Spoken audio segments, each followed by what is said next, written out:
Hello friends, आज के इस वीडियो में हम क्लास 9 की book moments chapter 2 the adventures of Toto पढ़ेंगे। इनके राइटर का नाम है रस्किन बॉन्ड। देखिए, स्टार्ट करते हैं हम स्टोरी को। ये जो स्टोरी है एक मंकी के बारे में है और यहाँ पर टोटो एक मंकी का ही नाम है जो कि रेड कलर का होता है और वो बहुत ज़्यादा शैतान होता है। देखिए आगे स्टोरी में पता चलता है आपको। Grandfather bought Toto from a Tonga driver for the sum of 5 rupees. The Tonga driver used to keep the little red monkey tied to a feeding truck, and the monkey looked so out of place there that grandfather decided he would add the little fellow to his private zoo. देखो क्या होता है कि एक grandfather है इस कहानी में। ग्रैंडफादर क्या करते हैं कि टोंगा ड्राइवर से उस मंकी को खरीद लेते हैं। ऐसा सम ऑफ 5 रुपीज़ 5 रुपये देकर उस मंकी को ख़रीद लेते हैं। और जो टोंगा ड्राइवर होता है ना, तो वो उसको फीडिंग ट्रक से बांध के रखता है। और जो मंकी, जो ग्रैंडफादर थे, वो मंकी जो टोटो था, उसको देखकर इतना ज़्यादा उन्हें अच्छा लगा।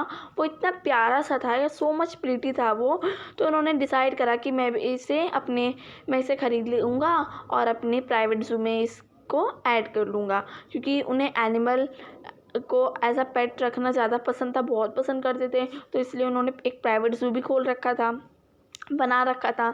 तो वो सोचते हैं कि मैं टोटो को भी ख़रीद लेता हूँ और मैं अपने कलेक्शन में इसे रख लूँगा, मतलब अपनी प्राइवेट ज़ू में से भी ऐड कर लूँगा। तो वो ख़रीद लेते हैं। अब यहाँ पर जो राइटर है ना, मतलब कि जो ग्रैंडफादर है ना, वो यहाँ पर डिस्क्राइब करते हैं टोटो को। राइटर डिस्क्राइब नहीं कर रहे, राइटर के ग्रैंडफादर डिस्क्राइब कर रहे हैं। Toto was a pretty monkey. His bright eyes sparkled with mischief beneath deep set eyebrows and his teeth which were purely white. जो टोटो था ना, वो बहुत ज़्यादा सुंदर प्रीटी मंकी था।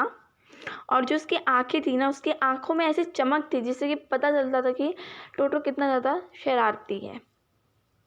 और उसकी जो आईब्रोज है वो भी बहुत अच्छे से सेट थी। और उसकी जो दांतें थी ना, वो एकदम मोती की तरह वाइट थी, एकदम मोती लगती थी उसकी दांतें।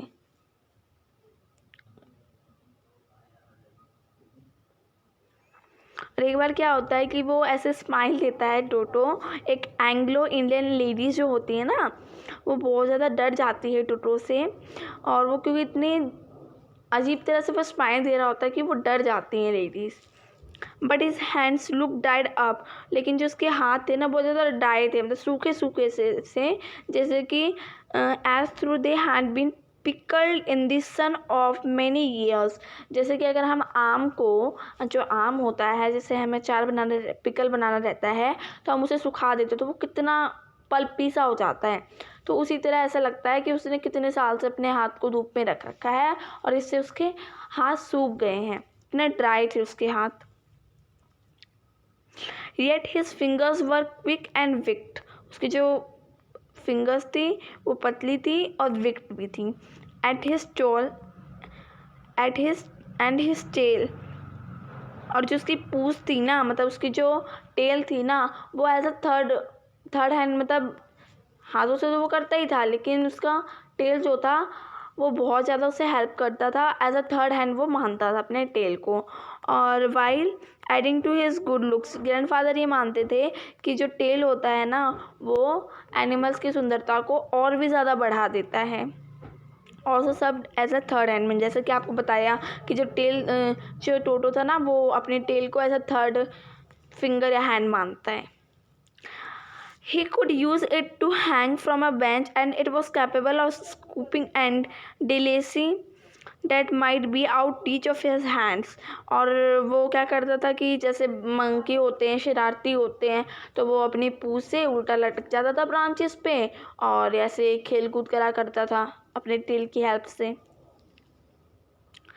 Grandmother always first when grandfather brought home some new bird or animal, so it was decided that Toto's present should be kept a secret from her until she was in particularly good mood. Grandfather and I put him away in little closest opening into my bedroom wall when he was tied securely, or so we thought, to peg fasten into the wall. क्या होता है ना कि grandfather हमेशा एक ना एक नए एनिमल या बर्ड्स को ले आते थे तो घर में। जो ग्रैंड मदर थी उन्हें बिल्कुल भी ये पसंद नहीं था कि वो एनिमल्स को लाए और अपने प्राइवेट ज़ू में रखे। उन्हें तो ये भी पसंद नहीं था कि वो प्राइवेट ज़ू बनाए, लेकिन उन्होंने बना रखा था।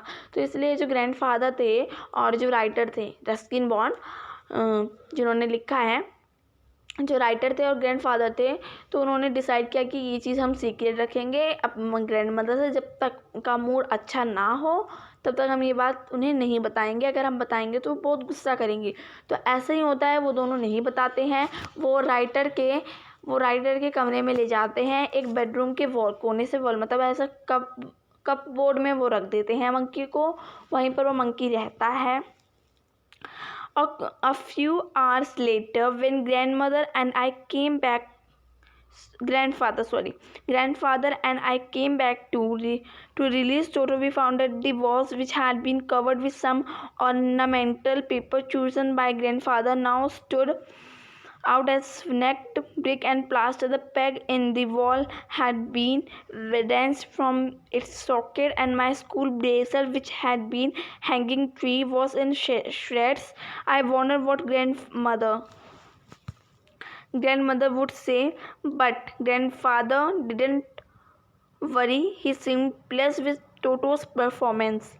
देखो क्या होता है कि कुछ घंटे के बाद राइटर के ग्रैंडफादर आते हैं। तो वो क्या देखते हैं कि जो टोटो है ना, वो जो मतलब बहुत ज़्यादा उन्होंने वॉल्स को डेकोरेट कर रखा था ऑर्नामेंटल पेपर से, तो वो पूरे उसके टुकड़े टुकड़े कर देता है। टोटो टुकड़े टुकड़े में कर देता है। और अब वो ये सब करके अब वो राइटर के ब्लेजर को टुकड़े टुकड़े में एकदम इंटू पीसेस में वो उसको फाड़ देता है, राइटर के ब्लेज़र को।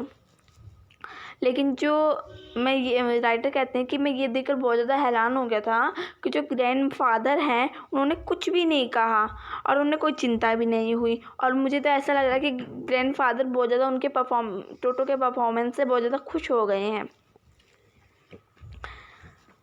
देखिए आगे, he is clever, said grandfather. Given time, I am sure he could have tied the torn pieces of your blazer into a rope and made his escape from the window. His presence